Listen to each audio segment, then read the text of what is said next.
खाजा, भारत के राजा। अभी जो रिएक्शन हुआ है ना, एक्शन पर रिएक्शन, 5% मुसलमान है रिएक्शन में, 95% हिंदू हैं। रिएक्शन में 95% हिंदू। वो सवाल खड़े किए हैं कि 800 साल पुरानी दरगाह है, कई पुश्तों से हमारा खानदान ख्वाजा बाबा का फैजान की रोटी खा रहा है। तुम लिटोरो डाकुओं, तुमको कुछ नहीं मिलता तो तू जमीन खोद रहा है। याद रखो, मेरा नहीं सबका गरीब नवाज है। मान जाओ, मान जाओ, मान लो, वरना जलाल में आ गया ना तो आसमान में भी जाओगे ना तो खड़ाओं से पीट के तुम्हें जमीन पे ले आएगा।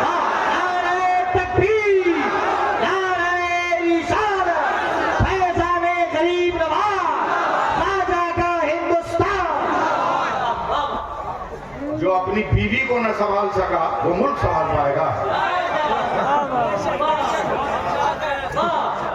वो मुल्क संभाल पाएगा। ये जितने अकेले टकले हैं ये सब चल रहे सियासत का सौदा कर रहे। याद रख कि तेरे बाप का ही हिंदुस्तान नहीं है, मेरे बाप का है। जोर से बोलो, हाथों से बोलो। पहले भारत में तेरे बाप नहीं मेरे बाप आए थे, मेरे बाप आए थे। तुम कहते हो लाल किला देखने के लिए, ताजमहल देखने के लिए, अभी माल तो मेरा है, मगर खा तो तू रहा है। अब कब समझोगे? माल मेरा है, खा तो तू रहा है। और ये मक्का के लाल किला ताजमहल के लिए हम हैं, हम मुसलमान हैं। मेरी औलादे जहाँ दिल लगा लेती है वहाँ ताजमहल बन जाता है, और मेरे बेटे जहाँ बैठ जाते हैं वहाँ लाल किला बन जाता है, और हमारे उलमा जहाँ वजू कर लेते हैं वहाँ कुतुब मीनार बन जाता है। हम इसलिए थोड़ी भारत को पसंद कर रहे हैं, हम तो इसलिए पसंद कर रहे हैं अल्लाह का पहला नबी आया तो हिंदुस्तान में। नहीं बोलिएगा, लेकिन आए नीचे हम। जिब्रील अमीन पहली बार जमीन पर आए हिंदुस्तान में, पहली वही हिंदुस्तान में, पहली अजान हिंदुस्तान में, पहली बार ला इलाहा इल्लल्लाह पढ़ा गया हिंदुस्तान में। नहीं बोलिएगा, बोलना पड़ेगा। पहला रुकू हिंदुस्तान में, पहला सजदा हिंदुस्तान में, पहली तबलीग हिंदुस्तान में। हाथ उठा के बोलो जोर से सुभान अल्लाह। और अगर अभी भी नहीं मानोगे तो चलो कॉलेज में, स्कूल में जो फिजिक्स पढ़ाते हैं, साइंस पढ़ाते हैं, उनसे पूछो कि पूरी दुनिया में सूरज निकलता है, ये जरा बता तो क्या पॉइंट्स है, क्या पॉइंट्स है? साइंसदानों ने कहा मौसा कि बांग्लादेश में 35 डिग्री पे तुलू होता है, 78 डिग्री पे गुरूब होता है, पाकिस्तान में 37 डिग्री पे तुलू होता है, 78 डिग्री पे गुरूब होता है, अफगानिस्तान में 45 डिग्री पे तुलू होता है, 88 डिग्री पे गुरूब होता है, अमेरिका में यहाँ को तुलू होता है, यहाँ गुरूब होता है, रूस में यहाँ तुलू, यहाँ गुरूब, चाइना में यहाँ तुलू, यहाँ गुरूब, जापान में यहाँ तुलू, यहाँ गुरूब। करते करते कौन है इंसाफ? जब साइंटिस्ट भारत के नक्शे के नुक्ते पर उंगली रखते हैं तो दुनिया का साइंसदान कहता है मौलाना भारत का सूरज 66 डिग्री पे तुलू होता है और 92 डिग्री पर गुरूब होता है। तो मैं कहता हूँ दुकानें बंद कर, अबे 66 हर्फे अल्लाह का अदद है और 92 हर्फे मोहम्मद का अदद है। हमारे भारत का सूरज सुबह को अल्लाह अल्लाह कहता है और शाम को या रसूल अल्लाह।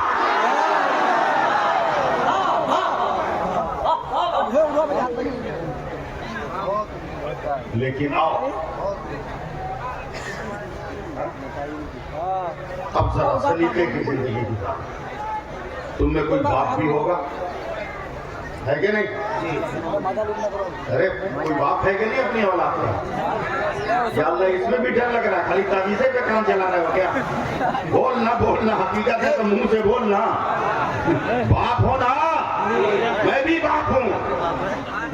बेटी का रिश्ता करना आसान है क्या? चप्पलें घिस जाती, जूते फट जाते हैं, फिर भी ये गारंटी नहीं है हजरत कि हम सही रिश्ता कर लें। ये गारंटी नहीं, ये तो कभी कभी होता है, कभी कभी चूर में चूर सट गया, जैसी लड़की वैसा लड़का मिल गया। हजरत एक एक जज है, एक जज है, एक जज है, एक जज है, बड़ा पाकीज़ा, एक बेटी, सुन रहे हो? एक बेटी, जज है, इस्लामी जज है, इस्लामी जज है। कौन जज? इस्लामी जज है। सुप्रीम कोर्ट ने 3 दिन पहले एक फैसला लिया कि किसी भी धर्म स्थल के खिलाफ कोई नई याचिका नहीं एक्सेप्ट की जाएगी। लोग बहुत खुश हो रहे हैं कि बहुत अच्छा फैसला। जी नहीं, ये भी सियासी फैसला। उसमें ये लफ्ज निकालो कि नई याचिका नहीं ली जाएगी। ये फैसला करो कि आजादी से पहले जितने धर्म स्थलों की जो पोजीशन थी वही बरकरार रहेगी।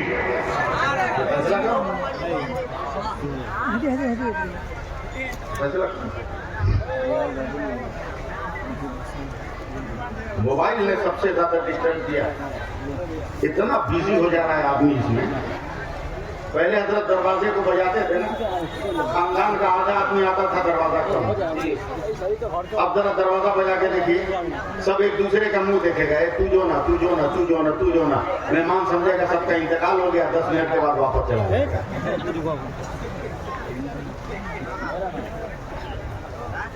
जज है, एक बेटी का बाप है, सुभान अल्लाह। तुम भी अगर बेटी के बाप हो तो सुभान अल्लाह का। खाली बेटा का बाप है वो चुप रहेगा, जो बेटी का बाप है वो जोर से बोलेगा सुभान अल्लाह। अभी मैं फजीलत बताता हूँ बेटियों से नफरत करने वालों, बेटी की पैदाइश पर रसगुल्ला बांटने वालों, और बेटी की पैदाइश पर कुरान खानी का जिलेबी भी मैसर नहीं आती है तुमको। अभी बताता हूँ बेटी क्या है बेटा क्या। मेरे नबी फरमाते हैं कि किसी के घर में बेटा पैदा होता है, मैं उर्दू में बोल रहा हूँ, किसी के घर में बेटा पैदा होता है, अल्लाह फरमाता है जा, समझिएगा, जा अपने माँ बाप का सहारा बन जा।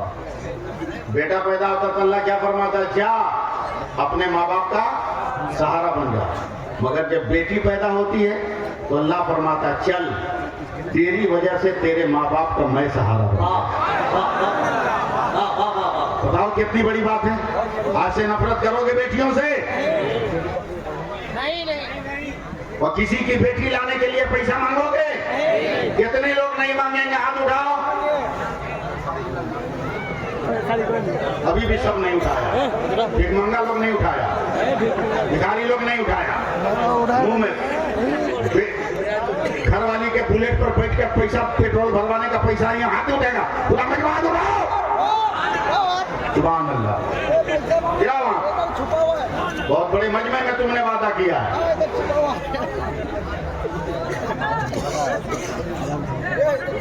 बात पूरी कर दें या छोड़ दें?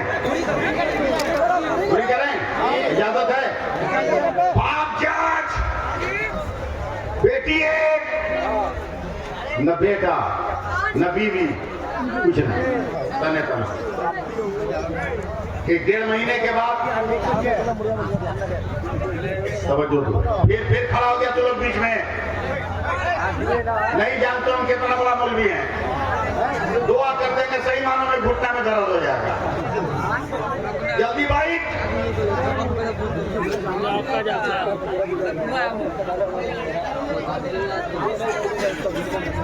बड़ा जलसा में भी तकरीर करना आसान नहीं।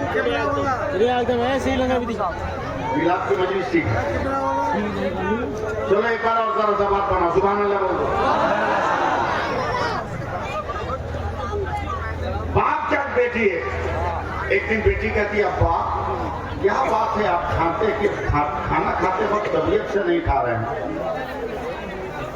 मूड है तो सुनना है, जबरदस्ती में बोलने का कायल नहीं। इस अफरा तफरी में मुझे एक आदमी खप नहीं पाएगा, इसके लिए किसी नाबीना मुकर्रिर को बोला जाए।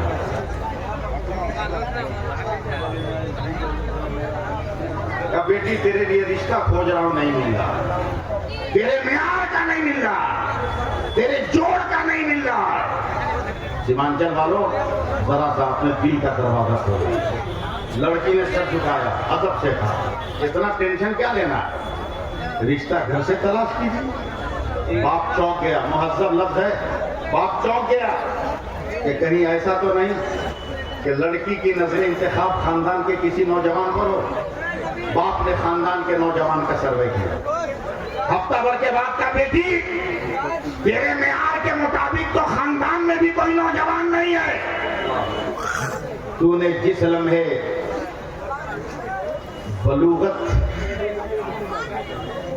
की मंजिल पे कदम रखा उसके बाद से आज तक तुमसे खता तक नहीं हुई। इतना पाकीज़ा तो कोई नौजवान नहीं है। बेटी ने फिर सर झुकाया, फिर धीरे से कहती टेंशन मत लीजिए, घर से ही शुरू की। बाप ने रिश्तेदारों को और छोटा किया, जो करीब करीब थे उन पर सर्वे किया। 2-4 दिन के बाद कहा बेटा एकदम करीब से करीब रिश्तेदारों में भी तेरे मेयार का कोई नहीं है। तू तो सजदा करती है तो ऐसा लगता है जैसे आसमान की बुलंदी से नूर के कतरे गिर रहे हैं। तेरे मेयार का कोई नहीं। लड़की ने फिर सर झुकाकर कहा कि टेंशन मत लीजिए, घर से ही तलाश शुरू की। अब बाप ने गहरी नजर डाली, सबको चेक कर लिया। एक इसका नौकर था जिसका नाम था मुबारक। अब जब मुबारक का नाम आया तो ये जज चौंक गया। जो किरदार उधर वही किरदार इधर, जो अमल उधर वही अमल इधर, जो फितरत उधर वही फितरत इधर, जो अखलाक उधर वही अखलाक इधर, जो सीरत उधर वही सीरत इधर। लड़की से कहा कहीं मुबारक के बारे में तो नहीं कह रही हो? लड़की ने सर झुकाकर कहा आपका जो फैसला होगा मैं मानने को तैयार हूं। मुहज्जब लफ्ज है, आई लव यू वाला अंदाज नहीं, खटमल का खून लगाकर माँ बाप को ब्लैकमेल करने वाला स्टाइल नहीं। जो आपकी मर्जी। बाप समझ गया कि मुबारक के इंतखाब पर मेरी बेटी राजी है, शादी हो गई। तो याद रहिएगा शादी हो गई। अब ये ओलमा तक ही मैं पहुंचूंगा, अब तक शायद मैं पहुंच सकूं। शादी हो गई। 20-25 वर्ष के बाद बाप अपनी बेटी से मिलने जा रहा है। घर वही है लेकिन शर्म और हया की वजह से बाप अपनी बेटी के घर जा नहीं रहा। आज गया, देखा तो देखा कि उसके गाल पर रुखसार पर आंसू बहने के दाग लगे। खिला हुआ गुलाब मुरझा गया, तरोताजा जिस्म कुमला गया। उदासियों के फ्रेम में खूबसूरत तस्वीर दीमक ज़दा हो गई। सब बाउंस कर जाएगा, एकदम कमजोर। हैरत से कहा बेटी क्या तुम यहाँ खुश ना हुई हो? अब्बा कोई तकलीफ नहीं, वक्त पे खाना, वक्त पर एहतराम, वक्त पे खिदमत सब कुछ है। कभी तेरी सेहत। नजर झुका के बेटी ने कहा न जाने मुझसे कौन सी खता हुई है या मेरी जिंदगी में कौन सी कमी है कि जब से निकाह हुआ मेरा शौहर आज तक मेरे घर में नहीं आया। बाप चौंक गया, गुस्सा है। पोस्ट होल्डर है ना, जज है ना, इस्लामी है तो क्या हुआ, जज है, बहुत ऊंचे ओहदे पर है। सड़क का पकड़ा दामाद को कहा मेरी बेटी में कोई कमी का अल्हम्दुलिल्लाह कोई कमी नहीं। क्या किरदार में कोई गड़बड़ी का अल्हम्दुलिल्लाह पाकीज़ा किरदार। तो हुस्न निखार में कमी का नहीं, उससे बेहतर हुस्न कहाँ मैं तलाश करूं। क्या फिर इतने दिन हो गए तू मेरी बेटी के करीब दिया क्यों नहीं? तब नौकर ने अपने पसीने को पोंछ कर कहा अब्बा जान माफ कीजिएगा, मैं बहुत पक्का मुसलमान हूं। क्या मतलब? तब मैंने उलमा से सुना कि जिसके जिस्म में हराम खून पैदा हो जाए हराम खाकर, तो 40 रोज मुसलसल हलाल खुराक खिलाई जाए तब जाकर वो हराम खून बाहर निकलता है। सच सुना तूने? आप जज है ना, मुझको शक है कि कोई फैसला करते हुए कहीं आपने आंख न दबा दिया, इसलिए आपकी तनख्वाह हराम मुझको लग रही है और आपकी तनख्वाह खाकर वो पली है। अभी 25 दिन हुए हैं, 40 दिन में अपनी हलाल कमाई खिलाऊंगा ताकि हराम का शुबहा निकल जाए, हलाल खूनों की गर्दिश हो ताकि औलाद मुझको नेक मिले। 40 दिन हलाल खुराक खिलाने के बाद जब मुबारक नामी शौहर अपने अहलिया के पास गया और मुलाकात के बाद जब बेटा पैदा हुआ तो वही दुनिया तसव्वुफ का इमाम हजरत अब्दुल्ला इब्ने मुबारक बनकर दुनिया में आए। ये जिंदगी का निखार। हम और आप ढोल बजा के जाओगे, नाचते हुए जाओगे, डीजे पर कमर हिलाते हुए जाओगे, हाँ? भूखे बरातियों, किसी किताब में लिखा है कि बेटी का बाप बरातियों को खाना खिलाए? है किसी किताब में? नहीं। वलीमा का जिक्र है।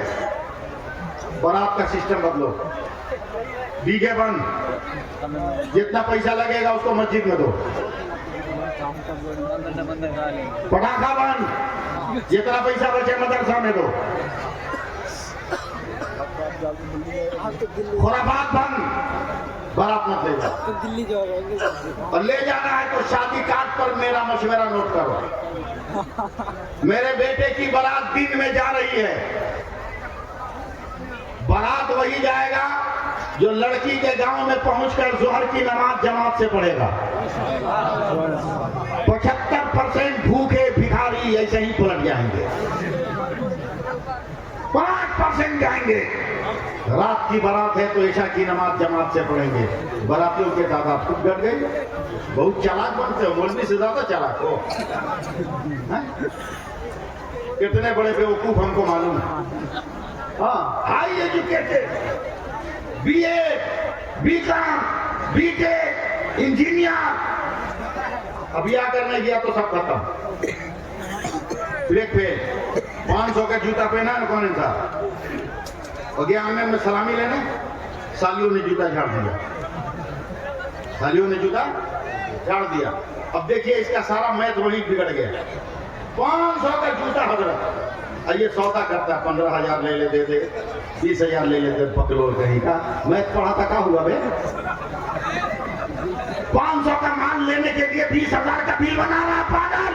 अबे नंगे पैर निकाल, 250 का दूसरा जूता पहन कर चल। 20,000 पैसा बचे तो बेटियों को कुरान पढ़ा दे, बेटों को हाफिज़े कुरान बना दे, औलादों को आलिम दीन बना दे। कम से कम इससे 2 फायदा होगा, 2 फायदा होगा। तुम्हारा पैसा बच गया। दूसरा, 2-4 शादी में अगर इससे नौजवान ने किया ना तो साली लोगों चोरी के जुर्म से बच जाएगी। जो सालियां हैं वो चोर बनने से बच जाएंगी, डबल फायदा होगा। इसलिए अल्लाह फरमाता है मेरे रसूल जो दे उसे ले लो, मेरे रसूल जिसे मना करे उसे छोड़ दो। मैं अपनी बात खत्म करते हुए गुजारिश कर रहा हूं, एक अपील कर रहा हूं, एक रिक्वेस्ट कर रहा हूं। ज्यादा नहीं, 2 मिनट। मैं खुद जबरदस्ती बोलने का ख्याल नहीं, सिर्फ 2 मिनट।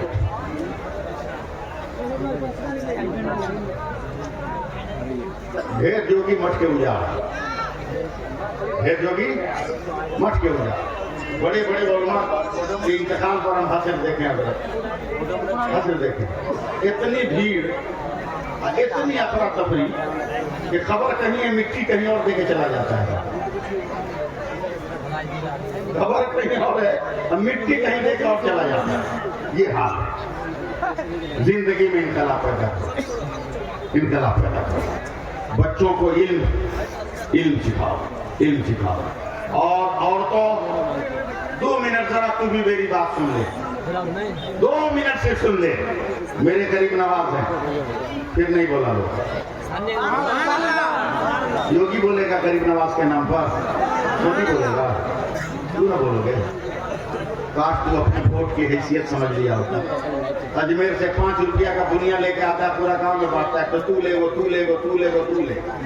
उसी तरह इलेक्शन का जमाना आएगा तो अपना वोट तुम दुनिया बना देगा, इलायची दाना, एक तू ले, तू ले, तू ले, पागल कहीं का।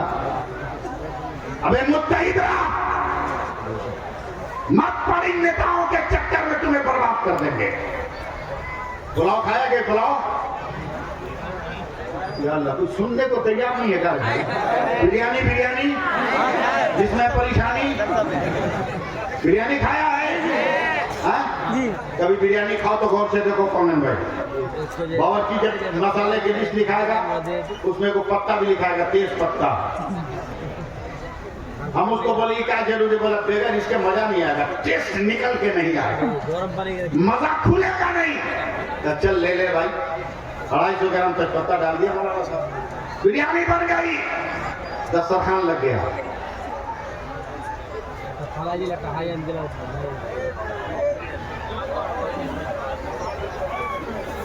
बैठो बैठो, अरे पागल हजरत आ रहे हैं, बैठना, बैठो, हजरत आ रहे हैं, उनके इस्तेमाल में लोग खड़े हैं, तुम लोग क्या खड़ा हो गया, बैठ।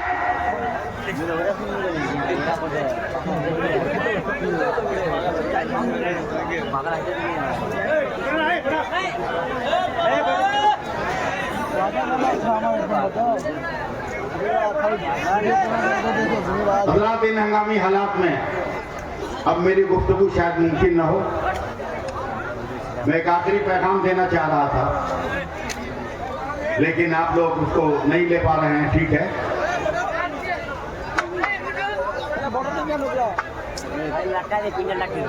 जो लोग सामने हैं वो सुन लें। मेरे गरीब नवाज वालदा माजदा के पास गए, अम्मी जान बहुत खुश हूँ मैं। बोला क्यों? बोला 1000 काफिरों को मैंने मुसलमान कर दिया। मैंने कहा बेटा इसमें तुमको खुश होने की क्या जरूरत है? बोला है?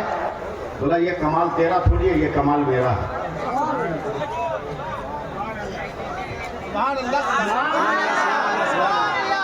बोला माँ तेरा कमाल कैसे है? बोला जब तू दूध पीने के लिए रोता था ना, तो मैं तुमको फौरन दूध नहीं पिलाती, पहले वजू करती थी, वजू करके तुम्हें अपने कलेजे से लगाती थी, और जितनी देर जरूरत पड़ता था ना, उतनी देर जितनी देर तू दूध पीता था मैं जरूरत पड़ती थी। जब तू दूध पी के मुंह हटाता तब मैं दुआ के लिए हाथ उठाती। मौला मेरे बेटे ने जितने कतरे दूध पिए हैं, हर कतरे के बदले में उसका दर्जा बढ़ूंगा। आज माएँ भी दरूद पढ़ पढ़ कर वजू कर करके बच्चों को दूध पिलाए, तो इनका बच्चा सूद नहीं खाएगा, इनका बच्चा जुआ नहीं खेलेगा, इनका बच्चा लॉटरी नहीं खेलेगा, इनका बच्चा जो है भीख नहीं मांगेगा, इनका बच्चा लगियात और खुराफात का आदी नहीं बनेगा, इनका बच्चा भी परहेजगार बन सकता है, इनका बच्चा भी इबादत गुजार बन सकता है। अल्लाह तबारक व तआला हम सबको अमल की तौफीक अता फरमाए, सिरात मुस्तकीम पे चलने के जज्बे सादका अता फरमाए। मुझे दीन का पैगाम देने का हुक्म दिया गया था, मैंने दीन का पैगाम दिया है। मैंने आज तक ये नहीं सोचा कि मैं कामयाब हुआ कि नहीं हुआ, इसलिए कि मैं अपनी कामयाबी के लिए तकरीर करता ही नहीं हूँ, मैं तो सिर्फ अपने मजहब के कामयाब होने के लिए खिताब करता हूँ, ताकि मैं दीन का पैगाम पहुँचा सकूँ। लोगों को तकलीफ हुई मेरी वजह से, उसके लिए कोई माजरत नहीं, एकदम खुल्ला मैं